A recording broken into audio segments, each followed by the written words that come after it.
It's been over there only a few times ever over 20, and that's when usually inflation's about zero. In the early 60s, when inflation was about zero, we get a little bit over 20. Now we have a very low inflation rate. So if you usually have subtracted inflation from 20, you've had the P of the market. That's been a pretty good ratio. When inflation was 12%, you remember in the early 80s, we had an 8 or 9 P of the market. Well, we had a huge run. I mean, the market was 4,000 just 2.5 years ago, and it ran up to 8,300 in August. And like any big rally, sometimes it backs off. I mean, it's healthy. In fact, I'd rather have gone down 1,000 points than gone to 12,000. If you look at Japan, Japan went from 5,000 to 15,000 on their Dow. It was fairly priced at 15,000 on earnings and everything else. Then it went to 40,000. And that caused 7 years of inflated real estate, people overspending. And basically, they've been in a recession for 5 or 6 years because the market went up too high. I mean, if the market goes up too high, if the market goes too high, you're discounting earnings 7, 8, 10 years out. So everything is overpriced. Yeah, and that doesn't help anything. The market since World War II has sold between 10 times earnings and 20 times earnings. If you look at the Dow Jones or the S&P 500, if you add up all the companies and take the earnings, you say there's a relationship. And it follows. McDonald's earnings have been terrific the last 30 years, and the stock's been terrific. There's a direct relationship. So the earnings of the S&P 500 have been between this range of 10 and 20. We were just about to go over the 20, which is the high end of the PE range. There wasn't a lot of room left on the PE of 20 side. is at the top of how high it should ever be. Right. It's been over there only a few times ever over 20, and that's when usually inflation's about zero. In the early 60s, when inflation was about zero, we got a little bit over 20. Now we have a very low inflation rate. So if you usually have subtracted inflation from 20, you've had the P of the market. That's been a pretty good ratio. When inflation was 12%, you remember in the early 80s, we had an 8 or 9 P of the market. So Dr. Lynch says all of this has been good for us? Well, I'm telling you, it would not have been helpful. It's like a purgative or something. I never thought I'd ever wish for the market to not go up dramatically. But let's argue the market went to 16,000 tomorrow. Yeah. Basically, there's earnings behind companies. I would say fairly priced. Maybe for the larger companies, they're now okay. There might be some small companies. I mean, we've had 3,000 companies come public the last 4 years. That's 2 a business day. Yeah. Some of those companies have gone down dramatically, and that's sort of a research zone that average people in the stock shop, that's where we can find it. Some people know a lot about this. 10,000 public companies. A lot of them are very attractive. No one's following them. But you have to look at 20 to find one. It's just you don't go to the mall and find the stock. I mean, you have to say, my God, this sounds like it's good. And then you have to do some steps. You have to do an organized method. People are careful when they buy a toaster. They're careful when they buy a seat. They do. They do some research. But they don't do it with stock. They call up the broker or they see somebody at lunch and they say... One modest point, though. I mean, every time you have to get a memory. It's like it's very cold in the winter in some parts of the country. You get a memory that winter's coming. Something did really happen in Southeast Asia. I mean, those it did. Was economies, that the cause of what happened in this market? Well, I think so. That was the reminder saying, by the way, profits can go down. I mean, there's a downside. But why was that the cause? I mean, did what's happening in Southeast Asia affect the earnings potential of all these companies you're talking about? It did. Because they can't sell their products there? In a small way. No, because those economies have been growing double digit. And all of a sudden now, they're going to, because of bank problems, because they're overfinanced, they're under leveraged. I mean, they're going to have to draw on their belts. And then people said, whoa, maybe it'll happen. China's now the 4th largest economy in the world. Maybe China can go into recession. So this sort of woke people up. It was like a wake-up call saying, whoa, maybe there's a chance earnings can go down. I mean, this is not a big deal for the United States. When Mexico went down, much more important. But it sort of said people... Why was it much more important? Well, Mexico's much more important to Mexico, much more important to us. Much more important to the United States than Thailand is, or the Philippines. I mean, their economy is very important to us. They're a big consumer, very important. They're our neighbor. A lot of people there.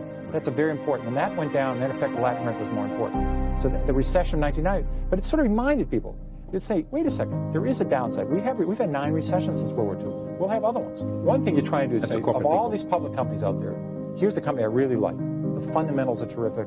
Their earnings are doing well. The competitors are doing poorly. I think this company's doing terrific. And all of a sudden, the stock might have gone from 40 to 30 because of this decline. That would say, wow, here's a chance to buy it. So you're trying to say some companies might have been overpriced at 60, and all they did was go to 50 and say, big deal. So you're trying to find companies you liked anyway. Right now you liked them. And now they've had a haircut. That's what you would do. Not a stock that went from overpriced to fairly priced. Something that was fairly priced at the start of this exercise, and then had a very, a 5-for-4 sale. If you had been managing the Magellan Fund this morning, you would have been buying like crazy? I would have been researching like crazy. I would have been saying, which companies are the same story? Is there anything really happening? This is a non-event for them. They're still doing well. Even if we have a recession, there's nothing to do with them. And that's the kinds I would try to buy. But let's say if a company, just think of it, this as being, you say to yourself, I think this company's going to earn something in the future. If it's already discounting that, if it's selling at a huge multiple, you say, it has to work. And then it's only going to stay even. So you have to say to yourself, if I'm right, how much am I going to make? If I'm wrong, how much am I going to lose? That's the risk-reward ratio. In stock shop, we talk about, if I'm right, I hope I'm going to double, triple my money. If I'm wrong, they all lose 30, 40%. That's a favorable ratio. You say, if I'm right, the stock's not going to go up. It's already discounting terrific things. If discounting terrific things are already in the stock that you know something about, you have to have an edge. I mean, let's say the cement industry goes from crummy to semi-crummy to fairly good. Yeah. The stocks are going north. Right. You're going to make money. That's the industry you know. What if you know the publishing industry? Some people you have an edge. You work. I mean, what if you last 30 years you worked in the restaurant industry? You would have seen Taco Bell. Right. You would have seen Sbarro's. Right. You would have seen Pizza Hut. You would have seen Chili's. You would have seen these companies doing very well. You should have bought those instead of trying to buy biotechnology stocks you know nothing about. I mean, I know nothing about local area networking. A lot of people are buying this Cisco. They're buying the equipment, saying, we're going to root together all these peripherals and put together the servers. Well, but that's not a bad buy because they own a huge percentage of their market. You know, but they're saying only a few people have them. I said, my God, if it works for us, other people will try it, then colleges will try it, high schools will try it, then we'll go overseas. They knew they were early in the ball game. And they should have been buying that company instead of out buying something they don't know anything about, some oil drilling company. I mean, people have this tendency to always buy something they don't. All you need is a few, Charlie, all you need is a few good stocks. Yeah, but this is your song. This has been your song for a long time. Only buy what you know. No, but people wake up in the morning and say, there's 5,000 companies out there. Which one should I buy? The average person ought to be able to follow 4 or 5 companies. They ought to be able to lecture on it. They understand the companies. And this forces you. What do the cash looks like? And if you don't understand what cash is, if you don't understand what debt is, I always said, let's say you're looking at companies that are doing poorly. They're not doing very well. Why don't you buy the one that has $300 million in cash instead of the one that's almost bankrupt? I mean, a lot of companies are selling at $2 or $3 a share. They might be losing $10 million. That's a no-brainer, isn't it? But people don't do it. Well, they don't do it because they don't know how to do the research. Well, this you can look up the balance sheet and say, listen, they got $300 million in cash, they're losing $10 million a quarter, they'll be okay. This other company's got no cash, $700 million in debt, they're about to blow taps. But you're telling every small investor in America anyway they ought to invest in a mutual fund, aren't you? I'm telling you can do both. You could be investing in mutual funds, and occasionally you should be able to find a stock that's going to make a difference in your life. If it's an industry you know something about. Industry or a local company. There's a lot of people that sell the Quinta motor ends in Texas. They said, my God, I mean, a lot of people have seen local companies.